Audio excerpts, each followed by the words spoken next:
என்னயா இது கூன் வந்து நிலா மேலே விட்டுக்கிறாங்க. அங்கே பாருங்க யூஎஃப்ஓ. அங்கே ஏதோ தூரத்தில் வரா மாதிரி இருக்கு. என்னது இது?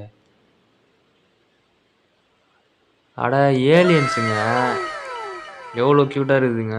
இதுங்க அடிக்கணுமான்னு இங்கே எதுவும் பண்ணாதுன்னு தான் நினைக்கிறேன்.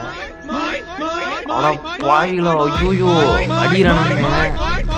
ஐயோ எனக்கு சாப்பிட்டு ரெடியாகிறானுங்க. எப்படி அடிச்சுக்கிறானுங்க பாருங்க. லைனாக வராங்களே, இவன் சாவத்தில் இருங்க.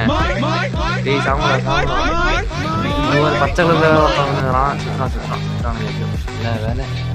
ஐயோ இவனுங்க என்ன சைட்லேருந்து வரானுங்க. இதெல்லாம் வேலைக்கு ஆகாது. பேசாமல் நம்ம ஓடிடலாம் கம்முன்னு. இந்த கன்று வச்சுன்னு பக்கத்தில் வச்சுன்னு இருக்க முடியாது இவனுங்களை. ஓடிடுவோம். இருங்க ஃபோனில் கால் பண்ணி எதனா பைக் எதனா வர வச்சுட்டு ஓட முடியாமல் போகலாம். ஐயோ பைக் வரமாட்டேதுங்க. என் நடுப்புறம் வந்து மாட்டினேன். அடி வாங்கிக்கிறேன் இவன்கிட்ட. ஆஹா இந்த நிலாவில் வரத்துக்கு வந்து விட்டுறானுங்க. எதுவும் சீட் கூட போட முடியல. இப்படியே வாழ்க்கை முடிஞ்சிருமா? இவன் எங்கே இருக்கிறானுங்கன்னு தெரில. திரும்பி பார்ப்போமா வேணாமா? ஃபோன் வரமாட்டேங்குதுங்க. ஐயோ ஃபோனு பட்டன் கிளிச் ஆகிடுச்சா இல்லை சேலஞ்சு மோடில் வராதான்னு தெரியலையே. ஒரேடியாக போச்சு. அடா பாவிங்களா, செத்துட்டேங்க. நானே செத்துட்டேன்.